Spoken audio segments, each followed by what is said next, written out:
নমস্কাৰ আজি আমি আয়ুষ্মান যোগা ৱেলনেছ একাডেমি গৰেশ্বৰ চেণ্টাৰত আমাৰ সদৌ অসম যোগ আৰু প্ৰাকৃতিক চিকিৎসা সংস্থা আইনা অসমৰ উদ্যোগত আমি 8 দিনীয়া এটি কৰ্মশালা অনুষ্ঠিত কৰিছিলোঁ। এই 8 দিনীয়া কৰ্মশালা আজি সামৰণি অনুষ্ঠান আৰু এই কৰ্মশালাত আমাৰ বিভিন্ন প্ৰশিক্ষকসকলে আহি ইয়াত প্ৰশিক্ষণ দিছিলে আমাৰ ছাত্ৰ-ছাত্ৰীসকলক। বিশেষকৈ আমাৰ মাজত বিশেষভাৱে সহযোগ কৰিছিলে যোগ চিকিৎসক ডক্টৰ বসন্ত মজুমদাৰদেৱ। তেখেত সদৌ অসম যোগ চিকিৎসা আৰু প্ৰাকৃতিক সংস্থাৰ সভাপতি হয়। লগতে আমাৰ মাজত প্ৰশিক্ষক হিচাপে উপস্থিত আছিল বাইহাটা চাৰিআলিৰ অষ্টাংগ যোগা থেৰাপি চেণ্টাৰৰ ভাস্কৰদীপ কাশ্যপ, বিশিষ্ট যোগবিদ ৰংমন ৰংদৈ। তেখেতসকলে আহি আমাৰ ছাত্ৰ-ছাত্ৰীসকলক যোগৰ লগতে বিভিন্ন খাদ্যাভ্যাসৰ বিষয়ে ছাত্ৰ-ছাত্ৰীসকলক জ্ঞান প্ৰদান কৰিছিলে।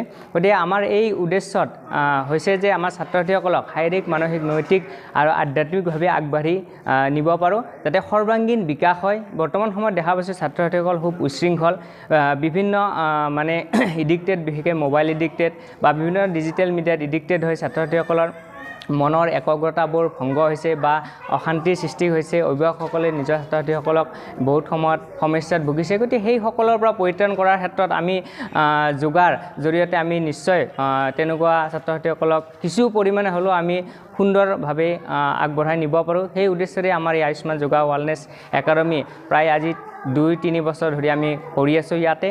গতিকে আমি প্ৰত্যেক শনিবাৰ আৰু ৰবিবাৰে আবেলি সময়ত আমাৰ এই যোগা ক্লাছ চলি থাকে আৰু মাজে মাজে আমি কম্পিটিশ্যন বা কৰ্মশালাসমূহ অনুষ্ঠিত কৰি আছোঁ। গতিকে এই 8 দিনীয়া কৰ্মশালাত আমাৰ 15গৰাকী ছাত্ৰ-ছাত্ৰীয়ে ইয়াত অংশগ্ৰহণ কৰিছিলে। তেখেতসকলৰ মাজত আমি প্ৰতিযোগিতাও অনুষ্ঠিত কৰিছিলোঁ। গতিকে সুন্দৰভাৱে মই ভাবোঁ গৰেশ্বৰ অঞ্চলত যদি প্ৰত্যেকজন অভিভাৱকে এই যোগৰ ক্ষেত্ৰত যদি আহি আমাৰ লগত সহযোগ কৰে, নিশ্চয় কিছু পৰিমাণে হ'লেও আমি যোগৰ জৰিয়তে ছাত্ৰ-ছাত্ৰীসকলক শাৰীৰিক বা সৰ্বাংগীন উন্নতি আমি সাধিব পাৰোঁ। গতিকে আটাইলৈ ধন্যবাদ জ্ঞাপন কৰিলোঁ আৰু বিশেষকৈ মহিলা যোগ কেন্দ্ৰ আমাৰ গৰেশ্বৰেও এই কৰ্মশালাত বিশেষ সহযোগ আগবঢ়াইছে। আমাৰ ডক্টৰ শ্ৰদ্ধাৰ জয়ন্ত কুমাৰ শৰ্মাদেৱেও আমাক বহুতখিনি মাৰ্গদৰ্শন প্ৰদান কৰিছে। আমাৰ মাজত পতঞ্জলি যোগা সমিতিৰ সভাপতি মুকুন্দ কাকতিদেৱে সহযোগ আগবঢ়াইছে। হালুংবাৰী যোগা কেন্দ্ৰৰ বিমলা বড়ো বাইদেউ আমাক এই কাৰ্যসূচীত সহযোগ কৰিছে আৰু সকলো অভিভাৱকে আমাক সহযোগ কৰাৰ কাৰণে খুব সুন্দৰভাৱে যিকেইজন ছাত্ৰ-ছাত্ৰী অংশগ্ৰহণ কৰিছে, বিভিন্ন কলাত্মক আজি নৃত্য প্ৰদৰ্শন কৰিছে, ডেন্স কৰিছে। গতিকে আমি ভাবোঁ বৰ্তমান সময়ত যি এটা মানে যোগা স্পৰ্টছ বা খেলো ইণ্ডিয়া আছে, তাত আমি ছাত্ৰ-ছাত্ৰীসকলক নিশ্চয় লাহে লাহে আগবাঢ়ি নিব পাৰিম।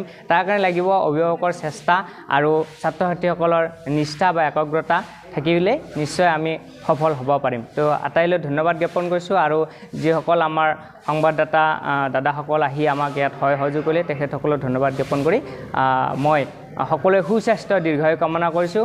সদৌ অসম যোগ আৰু প্ৰাকৃতিক চিকিৎসা সংস্থা আইনা অসম আৰু Ayushman yoga wellness centre academy গৰেশ্বৰৰ সহযোগত আমি 8 দিনীয়া এটা যোগ কৰ্মশালা আয়োজন কৰিছিলোঁ। আমি প্ৰধানতঃ উদ্দেশ্য ৰাখিছিলোঁ যে ছাত্ৰ-ছাত্ৰীৰ মানসিক আৰু শাৰীৰিক উৎকৰ্ষ সাধনাৰ কাৰণে গোটেই অসমতে আমি আমাৰ আইনাৰ উদ্যোগত কৰ্মশালা চলি আছে আৰু গৰেশ্বৰতো আমি 8 দিনীয়া কৰ্মশালা বিশেষকৈ ধ্ৰুৱজ্যোতি ডেকাৰ জৰিয়তে আমি ইয়াতে এইটো আয়োজন কৰিছিলোঁ আৰু কৰ্মশালাটো সুন্দৰভাৱে ৰূপায়ণ কৰা হৈছে। আৰু আজি এই কৰ্মশালাৰ শেষৰ দিনত আমি তেওঁলোকক আটাইকে অংশগ্ৰহণকাৰীসকলক আমি আইনাৰ জৰিয়তে একোখন প্ৰমাণপত্ৰ বিতৰণ কৰিছোঁ। কিমান ছাত্ৰ-ছাত্ৰী এতিয়া ইয়াতে আমি 15জন ছাত্ৰ-ছাত্ৰী আছে আৰু মহিলাও ইয়াতে অংশগ্ৰহণ কৰিছে। মুঠতে 40জন ইয়াতে অংশগ্ৰহণকাৰী আছে। আৰু অন্য ঠাইতো হৈ আছে? অন্য ঠাইতো আছে। অসমৰ এতিয়া নলবাৰী জিলা, বৰপেটা জিলাত আৰু ৰঙিয়াত হৈ আছে, কামৰূপ ডিষ্ট্ৰিক্টত হৈ আছে। নলবাৰীত ইতিমধ্যে আমি 2টা কৰ্মশালা সমাপ্ত কৰিছোঁ আৰু অহাকালিৰ পৰা তাত আৰম্ভ হ'ব নলবাৰীত। গোটেই অসমত 13টা আমি চলাই আছোঁ নামনি অসমত।